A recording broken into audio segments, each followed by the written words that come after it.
وَطَلَبَتْهُ امْرَأَةٌ ذَاتَ مَنْصَبٍ وَجَمَالٍ فَقَالَ إِنِّي أَخَافُ اللَّهَ۔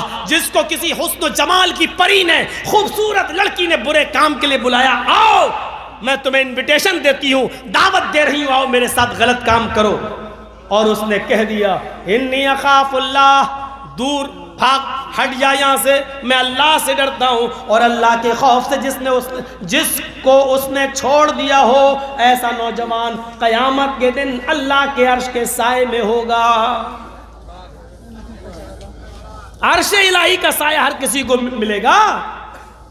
سورج 1 میل کے فاصلے پر ہوگا، تکون الشمس یوم القیامت کا مقدار میل، 1 میل کے فاصلے پر ہوگا سورج، جس کے اندر ابھی 1,40,00,000 ڈگری سینٹی گریڈ گرمی پائی جاتی ہے، یہ سورج قیامت کے دن اس کی ساری گرمی زمین پر پڑ رہی ہوگی۔ یہ سورج جس کے اندر جس کی مسافت آج کے زمانے میں 9,30,00,000 میل کی بلندی پر ہے، 9,30,00,000 میل کی بلندی پر ہے، تب اس کی گرمی مئی اور جون کے مہینے میں ہم برداشت نہیں کر پاتے ہیں۔ قیامت کے دن یہ سورج 9,30,00,000 نہیں، صرف 1 میل کے فاصلے پر ہوگا۔ 1 میل 9,30,00,000 نہیں، صرف 1 میل، گرمی اتنی ہی ہوگی اس کے اندر 1,40,00,000 ڈگری سینٹی گریڈ، وہ زمین کے اوپر پڑ رہی ہوگی، جسموں سے پسینہ نکل رہا ہوگا، اپنے عملوں کے مطابق لوگ پسینے میں ڈوبے ہوں گے، کوئی ٹخنوں کے برابر، کوئی ایڑی کے برابر، کوئی گھٹنے کے برابر، کوئی کمر کے برابر، کوئی کاندھے کے برابر، اور کچھ تو ایسے ہوں گے جو اسی میں ڈبکیاں مار رہے ہوں گے، اسی میں گوتے لگا رہے ہوں گے۔ اور ایسے موقع پر 7 قسم کے لوگ عرش الہی کے سائے میں ہوں گے، جن کو اللہ اپنے عرش کا سایہ دے گا۔ سبعۃ یظلھم اللہ فی ظلہ یوم لا ظل الا ظلہ، امام عادل وشاب نشأ فی عبادۃ اللہ ورجل قلبہ معلق فی المساجد ورجلان تحابا فی اللہ اجتمعا علیہ وتفرقا علیہ ورجل طلبته امرأة ذات منصب وجمال فقال إني أخاف الله ورجل ذكر الله خاليا ففاضت عيناه ورجل تصدق بصدقة فأخفاها حتى لا تعلم شماله ما تنفق يمينه۔ یہ 7 قسم کے لوگ قیامت کے دن عرش کے سائے میں ہوں گے۔ عدل و انصاف کرنے والا امیر، جس نے کسی کے ساتھ بے انصافی نہیں کی ہوگی، ہمیشہ اللہ سے ڈرتا رہا ہوگا، عدل و انصاف سے کام لیا ہوگا، یہ آدمی عرش کے سائے میں ہوگا۔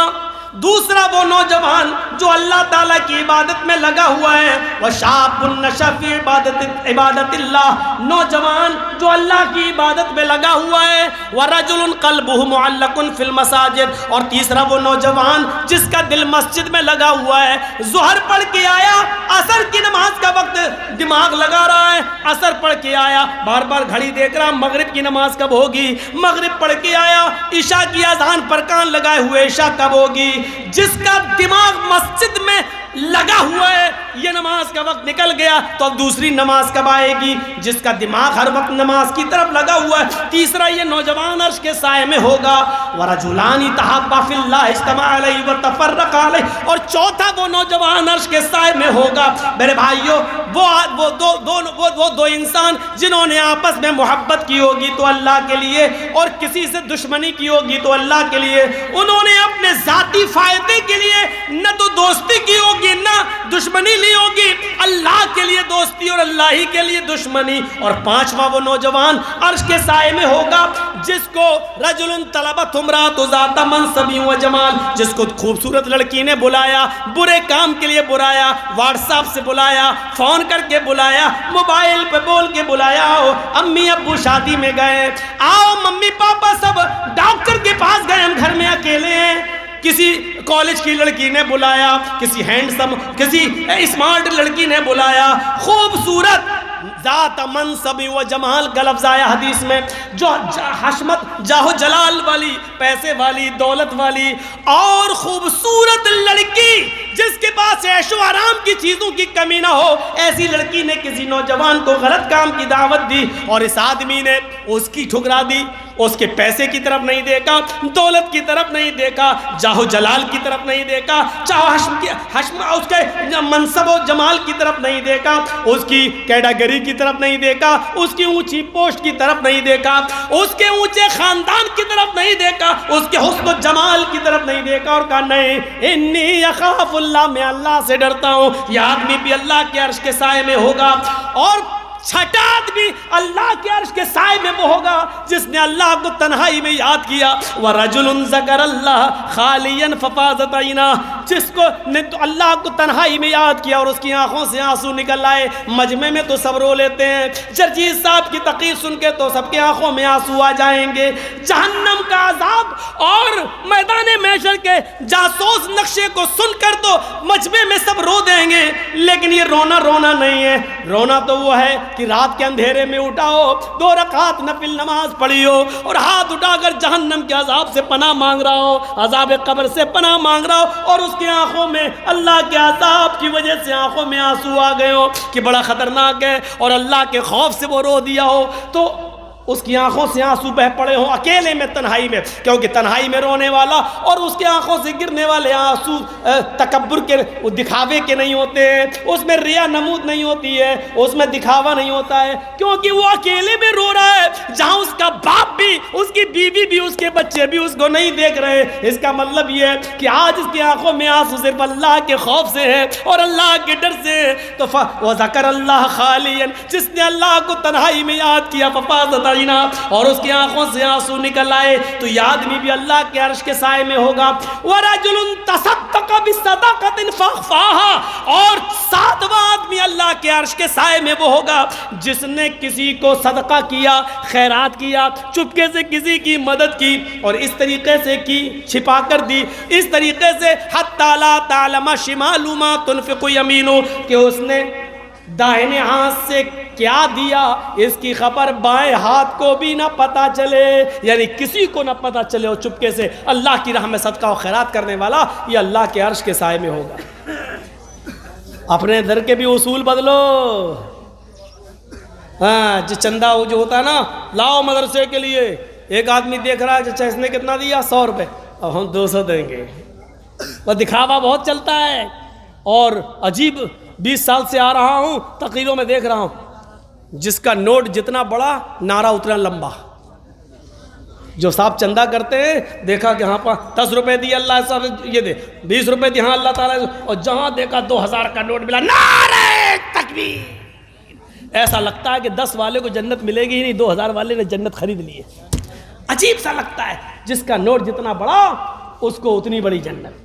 خلوص دیکھتا اللہ، ان اللہ لا ينظر الى اجسامکم ولا الى صورکم، اللہ تمہارے جسموں کو نہیں دیکھتا، کتنے بڑے باڈی بلڈر ہو، سلمان خان کی طرح باڈی ہے کہ نہیں، اللہ نہیں دیکھتا، ولا الى صورکم، تمہاری شکل و صورتوں کی طرف بھی نہیں دیکھتا، کتنے ہینڈسم ہو، کتنے خوبصورت ہو، کتنے اسمارٹ ہو، اللہ اس طرف بھی نہیں دیکھتا، نہیں، ولکن ينظر الى قلوبکم، وہ تمہارے دلوں کی طرف دیکھتا ہے۔ دیکھیں تمہارے دلوں میں تقوی کتنا ہے، تمہارے دلوں میں پرہیزگاری کتنی ہے، تم اللہ کا کتنا ڈر اپنے اندر پیدا کرتے ہو۔ اس لیے کہا لَن يَنَالَ اللَّهَ لُحُومُهَا وَلَا دِمَاؤُهَا وَلَٰكِن يَنَالُهُ التَّقْوَىٰ مِنكُمْ، جو قربانی تم کرتے ہو اس کا گوشت اور اس کا خون اللہ کو نہیں پہنچتا۔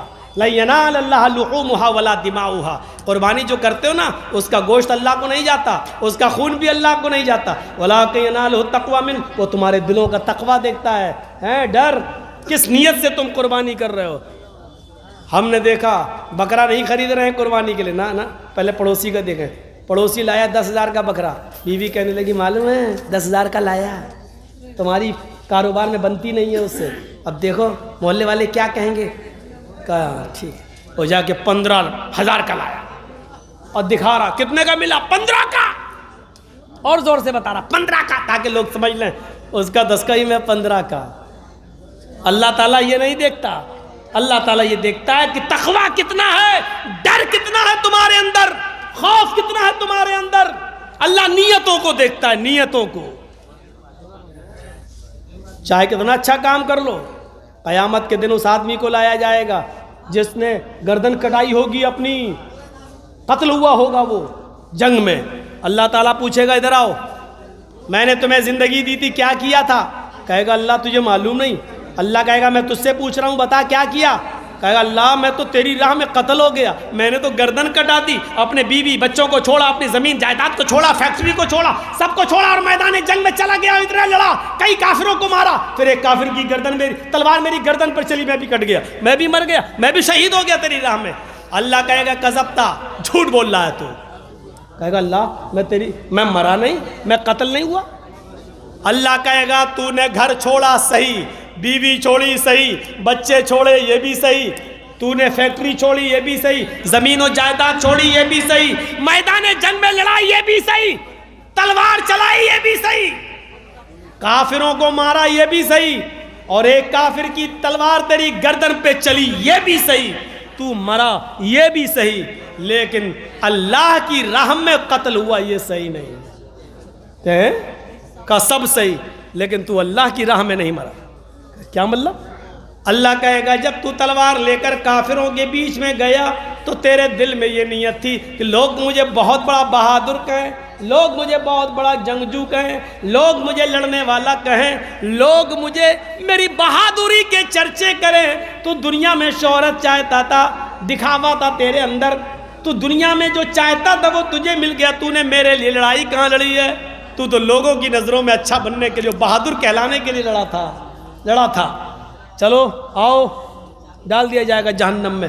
گھر بھی گیا، بیوی بچے بھی چھوڑے، فیکٹری بھی چھوڑی، کاروبار بھی چھوڑا، کئی کافروں کو مارا، خود بھی قتل ہوا، لیکن کہاں گیا؟ جہنم میں۔ کتنی سی بات پر صرف دل میں یہ نیت تھی کہ لوگ مجھے بہت بڑا بہادر کہیں۔ اتنے سے کام پر کہاں چلا گیا؟ جہنم میں۔ نیت دیکھ رہے ہیں آپ کیسی ہے؟ کام اچھا تھا، لڑا میدان جنگ میں، لیکن نیت خراب تھی، اس لیے اچھا کام بھی بیکار ہو گیا۔ جمعے کے دن نماز پڑھنے آ گئے، سنیچر غائب، اتوار غائب، سوموار غائب، منگل غائب، بدھ غائب، جمعرات غائب، جمعے کو پہلی صف میں بیٹھے ہیں نہا دھو کر، سعودی عرب کا رومال بھی ڈالے ہوئے ہیں، جنت الفردوس بھی لگا لی، پہلی صف میں بیٹھے ہیں۔ جرجیت صاحب نے نماز کے بعد پوچھا صاحب پورے ہفتے دیکھے نہیں، جمعے میں اگلی صف میں، ماشاءاللہ، کہو بھائی خیریت تو ہے؟ ہاں ولی صاحب آج جمعہ تھا۔ اچھا جمعہ تھا، ہاں اس کا مطلب جمعہ کو اللہ دیکھتا ہے، بقیہ دن اندھا ہو جاتا ہے، نعوذ باللہ، بقیہ دن اللہ نہیں دیکھتا۔ ارے یار کیسی بات کر رہے ہیں مولانا صاحب، اللہ تو ہر دن دیکھتا ہے۔ ہر دن دیکھتا ہے تو پھر تم نے اور دن نماز نہیں پڑھی، آج کیوں پڑھی؟ آج جمعہ تھا۔ اچھا جی، جمعے کے دن نماز پڑھنے سے پورے ہفتے کے گناہ معاف ہو جاتے ہیں اور پورے ہفتے کی نمازیں معاف ہو جاتی ہیں۔ ارے نہیں یار مولانا، آپ یار مذاق بنا رہے ہیں میرا۔ نہیں مجھے ایکسپلین کرو، سمجھاؤ مجھے، مطلب آج جمعہ تھا تو کیا مطلب؟ میں نے اللہ آج ہی کے دن دیکھ رہا اور دن نہیں دیکھتا؟ نہیں ایسی بات نہیں ہے۔ تو پھر کیا بات ہے؟ یہ جمعہ جس نے پڑھ لیا گویا کہ پورے ہفتے کی نمازیں اس کے اوپر سے معاف۔ ارے مولانا صاحب یہ بھی نہیں، بھائی تو کیوں پڑھا تم نے جمعہ؟ ارے مولانا صاحب جمعے کے دن کی اہمیت بہت زیادہ ہے۔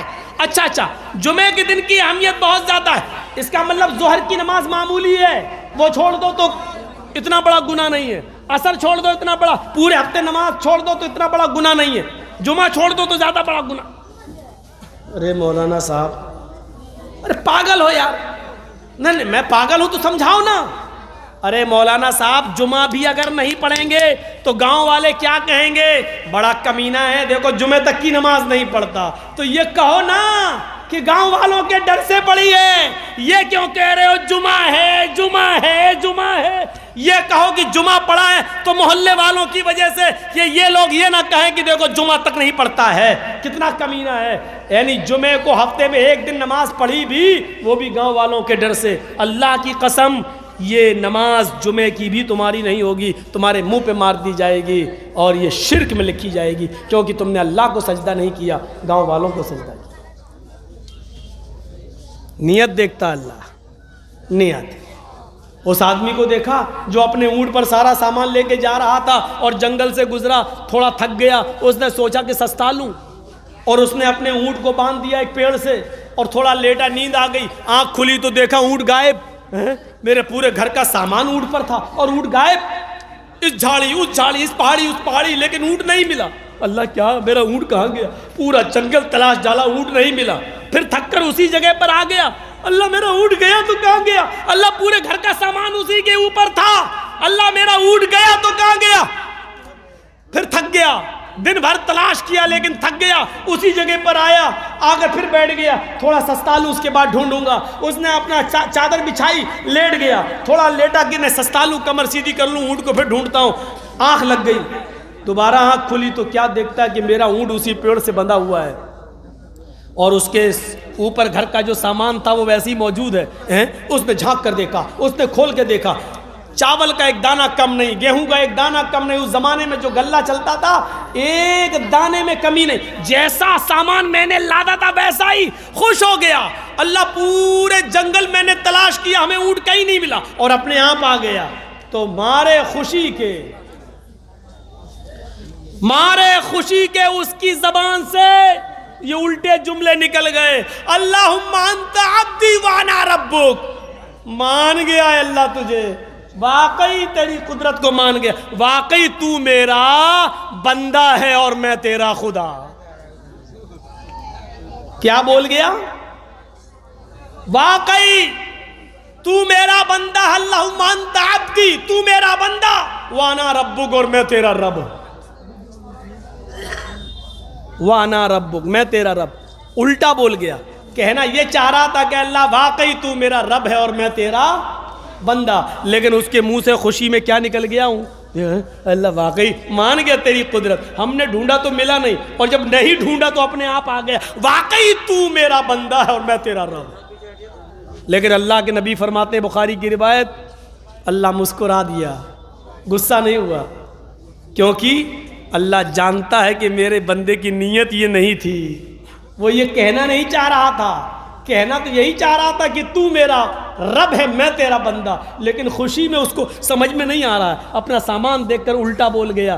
اللہ اس پر غصہ، جبکہ جملے اتنے خطرناک ہیں کہ اتنے گندے اور اتنے خراب جملے تو فرعون نے بھی نہیں بولے تھے۔ وہ فرعون جس کو دریائے نیل میں غرق کیا گیا، اس فرعون نے بھی نہیں کہا۔ فرعون لوگوں سے کہتا تھا انا ربکم الاعلی، وہ لوگوں سے کہتا تھا میں تمہارا رب ہوں، لیکن فرعون نے کبھی اللہ سے نہیں کہا کہ میں تیرا بھی رب ہوں۔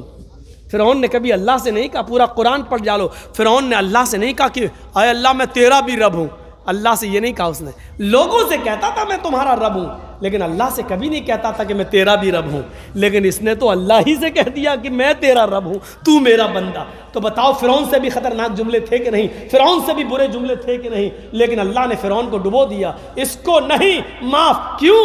کیونکہ اس کے دل میں نیت صاف تھی، اس کے دل میں نیت یہ نہیں تھی، یہ کہنا یہی چاہ رہا تھا کہ تو میرا رب ہے اور میں تیرا بندہ، لیکن خوشی میں کہہ گیا کہ تو میرا بندہ ہے اور میں تیرا رب۔ تو اللہ نیت کو دیکھتا ہے، خراب کام کر گیا لیکن نیت اچھی تھی، اس لیے اللہ نے معاف کر دیا۔ ہمیشہ یاد رکھو، اپنی نیتوں کو سنبھالو، اپنی نیتوں کو سنبھالو۔ والذین هم لفروجہم حافظون، اپنی شرم گاہوں کی حفاظت کرو، الا علی ازواجہم او ما ملکت ایمانہم، اپنی بیویوں کو چھوڑ کر، اپنی لونڈیوں کو چھوڑ کر۔ آگے اور بھی جملے ہیں لیکن جائیں گے تو رات گزرے گی۔ میرے پیارے ساتھیوں، یہ چیزیں ضروری تھیں، آج معاشرہ ان چیزوں میں ملوث ہے، لڑکیاں حد سے ضرورت سے زیادہ آگے بڑھ چکی ہیں، کالجوں کا حال اور ان کے تعلیم کا حال، آفسوں کا حال بہت برا ہو چکا ہے، اسکولوں میں لڑکے اور لڑکیوں کا ایک ساتھ پڑھانا حد سے زیادہ خطرناک ہو چکا ہے، کہیں محفوظ نہیں ہے۔ میرے پیارے ساتھیوں، جو شریعت حج کی اجازت بھی عورت کو بغیر محرم کے نہ دیتی ہو، اگر حج جو فرض ہے ایک مرد پر بھی عورت پر بھی، لیکن ایک عورت کو بھی اگر حج جیسا فریضہ انجام دینا ہے تو اس کے لیے اس کا یا تو شوہر ہونا چاہیے یا اس کا بھائی یا باپ یا ایسا شخص اس کے ساتھ ہونا چاہیے کہ جس کے ساتھ نکاح حرام ہو، اس کے ساتھ ہونا چاہیے، تب وہ حج کر دیں۔ اور اگر ایسا کوئی شخص نہیں مل رہا ہے تو عورت کے اوپر سے حج کا فریضہ بھی ساقط ہو جاتا ہے۔ آپ اندازہ لگائیے، اسلام کو یہ گوارا ہے کہ میری کوئی بندی، اللہ کو یہ گوارا ہے کہ میری کوئی بندی ایک فرض چھوڑ دے، لیکن یہ گوارا نہیں ہے کہ اس کی عزت و آبرو میرے حق کو اور میرے فرض کو ادا کرنے کے سلسلے میں اس کی عزت و آبرو کا کوئی سودا کر دے اور اس کی عزت و آبرو کے ساتھ کوئی کھیل لے۔ جب حج جیسی عبادت اکیلے نہیں جا سکتی ہے تو اسکولوں میں پڑھانے کے لیے، کالجوں میں پڑھانے کے لیے، بازاروں میں اکیلے جانے کے لیے، شاپنگ اور مارکیٹنگ اکیلے کرنے کے لیے، آپ کے گھر سے آپ کی بہن بیٹیاں اکیلے سفر کرتی ہیں۔ دیوس ہے وہ بھائی جن کی بہنیں اکیلے سفر کرتی ہیں، بھڑوے ہیں وہ باپ جن کی بیٹیاں اکیلے سفر کرتی ہیں۔ یہی جملہ میں بھول گیا تھا، دیوس کا معنی ہوتا بھڑوا۔ بھڑوے ہیں وہ لوگ جن کی بہن بیٹیاں اکیلے سفر کر رہی ہیں اور بے پردگی کے ساتھ سفر کر رہی ہیں اور ان کو کوئی مطلب نہیں ہوتا ہے۔ تو میرے بھائیوں، یہ چند بنیادی باتیں میں نے تو 1 گھنٹہ 50 منٹ کے اندر آپ کے سامنے رکھی ہیں۔ لوگوں کا اٹھنا بھی شروع ہے کیونکہ ہمیں معلوم ہے کہ اس وقت 2:50 رات کے ہو رہے ہیں اور یہ سردی کا دن ہے، اور اس وقت میں بھی مائنڈلی تھوڑا ڈسٹرب چل رہا ہوں اپنے پھپھیرے بھائی کو لے کر۔ میں یہاں بیٹھا ضرور ہوں لیکن میرا دماغ وہاں لگا ہوا ہے، جن کو میں چھوڑ کے آیا ہوں وہ کیسی نگرانی کر رہے ہیں، کیا کر رہے ہیں، تو اس میں میں بھی تھوڑا سا ڈسٹرب ہوں۔ اللہ سے دعا کیجیے اللہ اس کو شفائے کاملہ اور عاجلہ عطا فرمائے۔ ڈاکٹروں نے یہاں تک کہہ دیا کہ اب پیر کے ساتھ ساتھ ہو سکتا ہے کہ لیٹرین کا راستہ بھی نکالنا پڑے اور مجھے آرٹیفیشیل کوئی مصنوعی راستہ بنا کر تھیلی ویلی لگانا پڑے۔ کیا زندگی رہ جاتی ہے۔ اللہ سے دعا کیجئے کہ اس کی یہ نوبت نہ آئے، پیر کٹ گیا چلو کم سے کم اس کے بچوں کے سامنے وہ زندہ رہے، یہی کافی ہے، لیکن اتنی بری نوبت نہ آئے۔ ڈاکٹروں نے کہا بھی 90% میں بچا رہا ہوں لیکن 10% ایسا بھی ہو سکتا ہے۔ اللہ سے دعا کیجئے اللہ اس کو شفائے کاملہ اور عاجلہ عطا فرمائے، اور اس کے علاوہ جتنے بھی بیمار ہیں اللہ ان سب کو اللہ ہمیں جب تک زندہ رکھے اسلام پہ زندہ رکھے، اور جب ہمارا خاتمہ ہو تو ایمان پر ہمارا خاتمہ فرمائے۔ وما علینا الا البلاغ المبین وآخر دعوانا ان الحمد للہ رب العالمین۔ السلام علیکم ورحمۃ اللہ وبرکاتہ۔